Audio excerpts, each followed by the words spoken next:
बिहार लोक सेवा आयोग ने रिकॉर्ड 1 महीने के अंदर संविदा पर असिस्टेंट प्रोफेसर के 2500 से अधिक पदों के लिए बहाली की प्रक्रिया खत्म की। अब आयोग के सामने राज्य भर के विश्वविद्यालयों में हजारों की संख्या में खाली पड़े असिस्टेंट प्रोफेसर के पदों को भरने की है।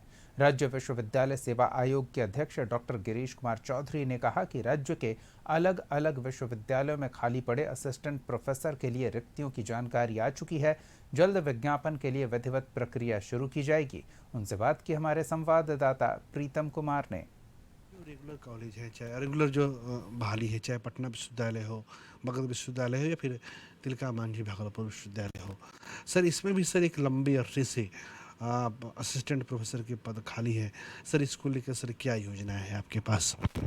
देखिए, जितने भी रेगुलर सीट्स हैं असिस्टेंट प्रोफेसर के, उसमें रेगुलर टीचर काम भी कर रहे हैं।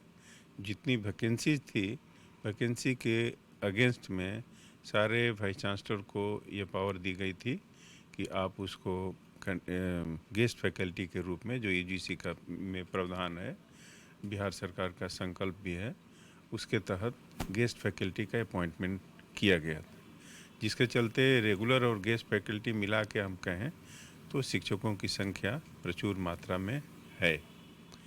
जहाँ तक दूसरे 11 डिग्री कॉलेज की बात है, ये बिल्कुल नए कॉलेज हैं, नया पोस्ट जनरेट किया गया था। वहाँ पर कोई टीचर नहीं, रेगुलर भी नहीं, ऑन कॉन्ट्रैक्ट भी नहीं, गेस्ट फैकल्टी नहीं। वहाँ पर एक टीचर प्रिंसिपल के रूप में और एक एक्स्ट्रा दिया गया था जो कि बरसर के काम करेंगे। दो कन्वेंशनल यूनिवर्सिटी के कंचुएंट कॉलेज से दिया गया था, लेकिन वहाँ टीचर की ज़रूरत थी। तो उसमें सरकार का जो निर्णय हुआ कि इसके अगेंस्ट में हम लोग संविदा के आधार पर शिक्षक दें। हर सब्जेक्ट में, हर कॉलेज में कम से कम 2 सब्जेक्ट, 2 शिक्षक का। इस तरह से 211 जो डिग्री कॉलेज हैं उसमें 422 शिक्षक हर सब्जेक्ट में ऑन कॉन्ट्रैक्ट हम लोगों ने अपॉइंट करके भेजा है। इसके लिए हमने पास करीब 3800 आया था एप्लीकेशन, जिसमें हम लोगों ने 7000 को इंटरव्यू के लिए बुलाया था। 2532 वैकेंसी था, उसके अगेंस्ट में 2451 हम लोगों ने रिकमेंडेशन भेजा।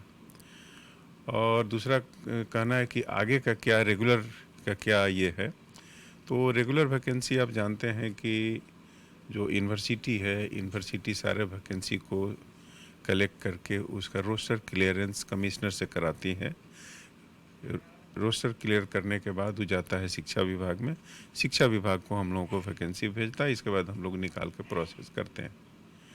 तो अभी मेरे ख्याल से करीब करीब वैकेंसी शिक्षा विभाग में शायद आ गया है, कुछ का बाकी होगा। जैसे ही आएगा तो हम उम्मीद करते हैं कि शिक्षा विभाग भेजेगा, और शिक्षा विभाग भेजेगा तो हम लोग नियम के तहत जो भी होगा कोशिश करेंगे कि जितना जल्दी से जल्दी हो वैकेंसी निकल जाए। Thank you. तो ये हमारे साथ बिहार विश्वविद्यालय सेवा आयोग के अध्यक्ष प्रोफेसर डॉक्टर गिरीश कुमार चौधरी थे। इसमें कहीं कोई संदेह नहीं है कि आयोग ने पूरी पारदर्शिता, पूरी निष्पक्षता के साथ पिछले महीने जो इंटरव्यू कंडक्ट कराया, जो वो बिल्कुल निष्पक्ष था और पारदर्शी था, और रिकॉर्ड्स में संविदा के आधार पे ये बहाली पूर्ण की गई। आयोग के चेयरमैन ने सब कुछ स्पष्ट किया है कि बहाली के लिए न्यूनतम उम्र सीमा क्या हो सकती है, अधिकतम उम्र सीमा क्या हो सकती है, एज रिलैक्सेशन कैसे हो सकता है, और आपकी न्यूनतम शैक्षणिक योग्यता क्या हो सकती है। कैमरा पर्सन राकेश रोशन के साथ प्रीतम कुमार, कशिश न्यूज, पटना। एक छोटा सा ब्रेक, जल्द लौटते हैं।